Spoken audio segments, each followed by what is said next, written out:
Welcome children. This is our history class and today we will be taking up our second chapter, Rise and Spread of Islam. Students, as discussed earlier in our history class, that during the medieval period there emerged two prominent religions. They were Christianity and Islam. And in our previous chapter, that is chapter 1, we had already studied about Christianity. And now in this chapter, we will be studying about Islam. So now let's take up our second chapter, Rise and Spread of Islam. The topics of this chapter are pre-Islamic conditions in Saudi Arabia, Prophet Muhammad, spread of Islamic conditions, the Umayyads, the Abbasids, achievements of the Arabs. So let's see our first topic, pre-Islamic conditions. The Arab Peninsula was inhabited by a number of uneducated nomadic tribes. These tribes were constantly engaged in wars over the possession of land. They were superstitious, polytheists, believing in many gods, and also they believed in idol worship. The Arabs were not politically organized. There was no government to enforce any law and order, and only they acknowledged was the authority of their tribal chiefs. Means there was no systematic law and order, any rule. So whatever they were commanded by their tribal chiefs, they had to follow according to that.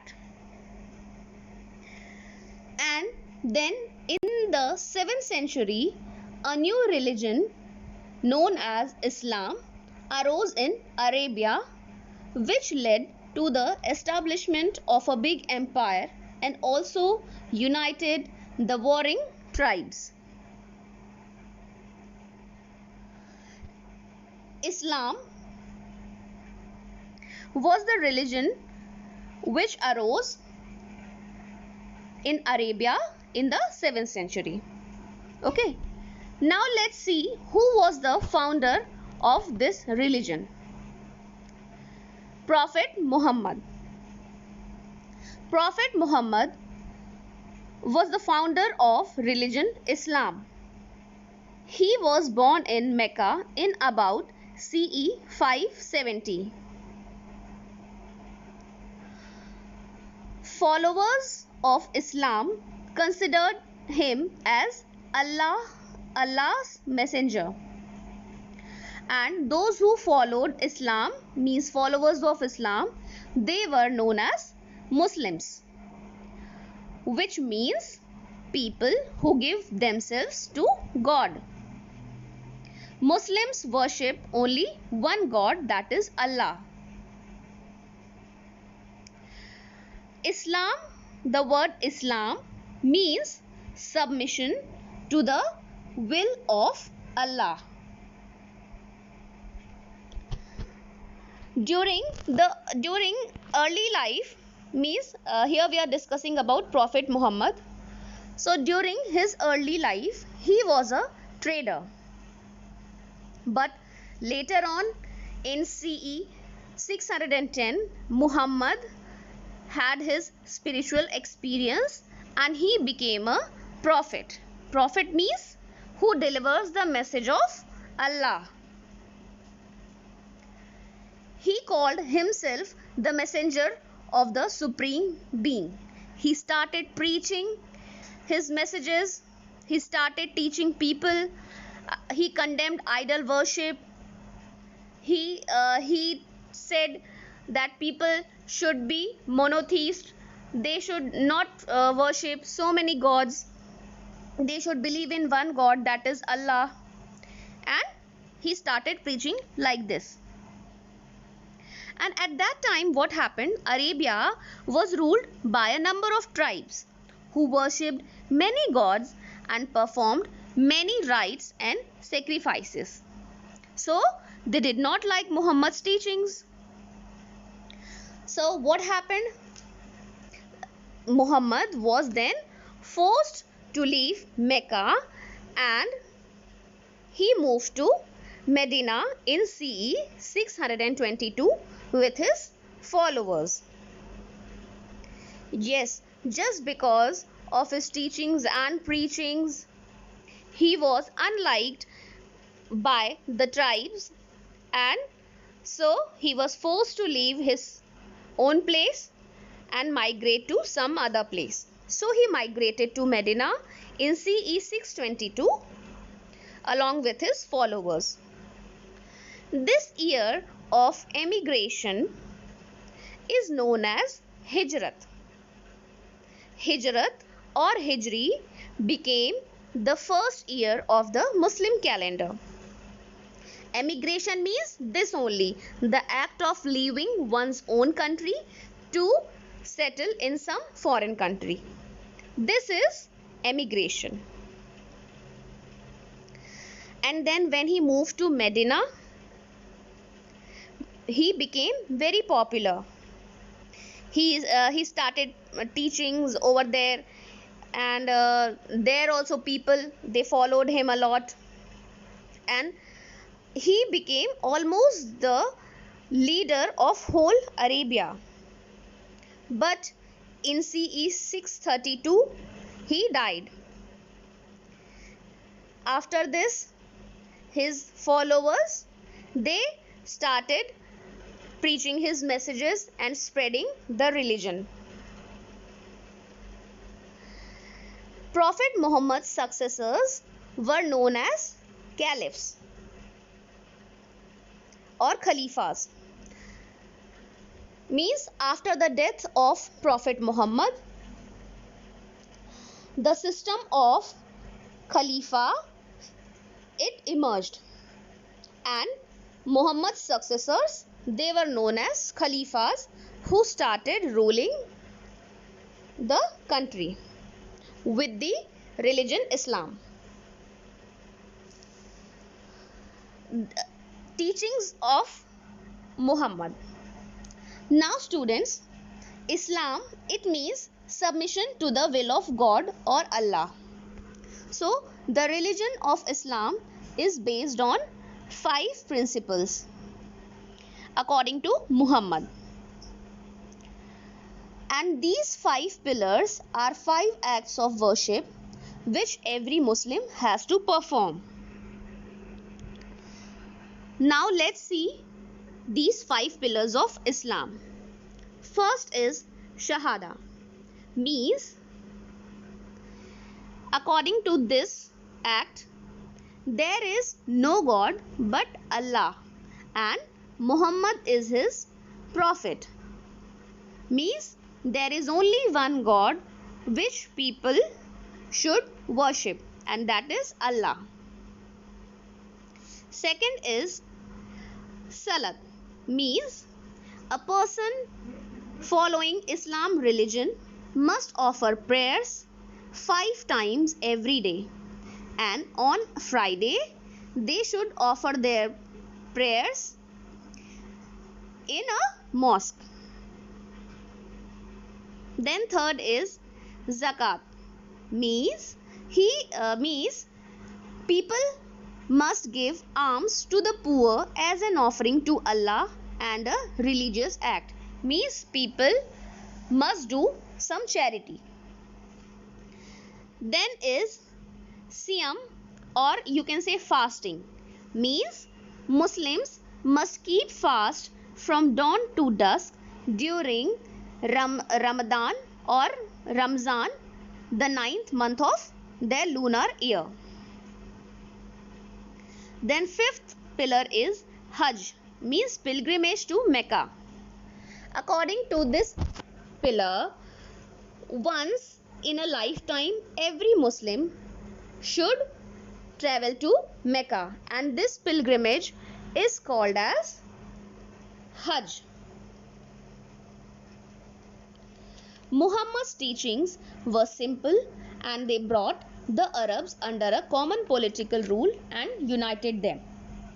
As you know, the Muslims, they worship only one God, that is Allah. Their holy book is called as the Quran. Besides these five principles, these five pillars of Islam, Islam also asks its followers to observe certain rules. What are these rules? These are: a Muslim should not worship an idol. Means Prophet Muhammad condemned the practice of idol worship. He must not lend money on interest.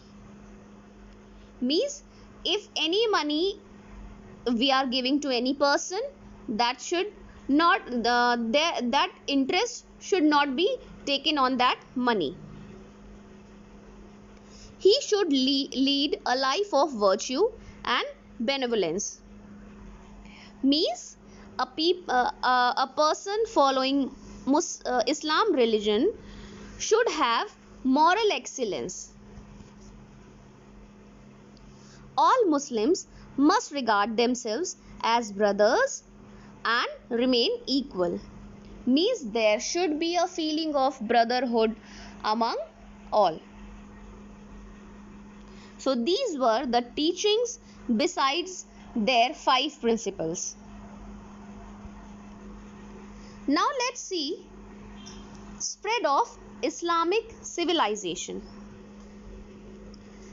As we know that Muhammad's death gave rise to Khalifa system, and Muhammad's successors were called Khalifas or Caliphs. They were both spiritual and political leaders. They were the heads of Muslim community. So, after the death of Muhammad, the first four caliphs were Abu Bakr, Umar, Usman and Ali. These four caliphs, they spread the religion of Islam among many countries, and that too within a very short period of time. Like they spread it to Iran, Syria, Egypt, Central Asia, North Africa and Spain. They ruled by CE 660. The trade and commerce flourished during this period between countries with the spread of Islam. The items like armory, weapons, glassware, wines were traded, and with these all the countries they united and started following the religion of Islam. But like their rule ended by CE 660, then the power passed into the hands of the Umayyad dynasty of caliphs. And this dynasty, it ruled for about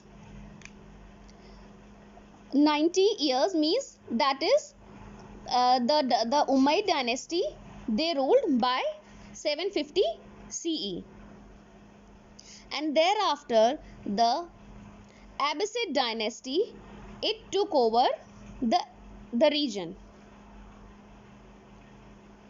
and this dynasty, this Abbasid dynasty, it ruled for 300 years. The Turks later conquered Baghdad, which was their capital, and the rule of the Arabs ended here. Means after Muhammad, these four Khalifas, they ruled up to CE 660. Then the power came into the hands of Umayyad dynasty, and they ruled for up to CE 750. Thereafter, the Abbasids dynasty, it came into power, which ruled for 300 years. And after this dynasty, the rule of the Arabs were ended, and the Turks dominated the Muslim world till the 15th century. Now let's see about the Umayyad dynasty. The Umayyad dynasty ruled from 661 CE to 750 CE, and their capital was Damascus. They ruled over Spain and France in Europe, territories along the Mediterranean coast of Africa, and some places up to Sindh and Samarkand in Central Asia. The annexed areas were put under the charge of governors. Then after 750 CE, the dynasty of the Abbasids came into rule. The Umayyad rule was replaced by the rule of Abbasids in 750 CE, and Baghdad became the capital of this new dynasty. The most famous Abbasid ruler was Harun al-Rashid. The Arab culture was vibrant, and progress was made in areas such as art, literature, science, and trade. Students, the Arabian Nights depict the splendor and grandeur of his court. You all have listened about the tales of the Arabian Nights. So this was the work which was done during this period only. The reign of the Abbasids lasted for more than 5 centuries, means they ruled for about 300 years. And thereafter what happened? The Mongols captured Baghdad in CE 1258 and brought to an end of the Abbasid rule. Means the Ottoman Turks put an end to this Arab rule, and the Turk rule was started. Then comes about the achievements of the Arabs. The Arabs were good learners, and they assimilated the best elements of cultures.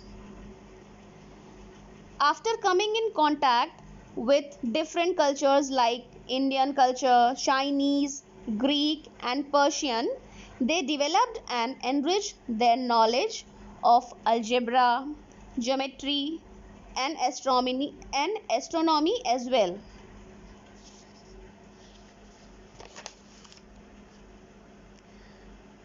The most famous work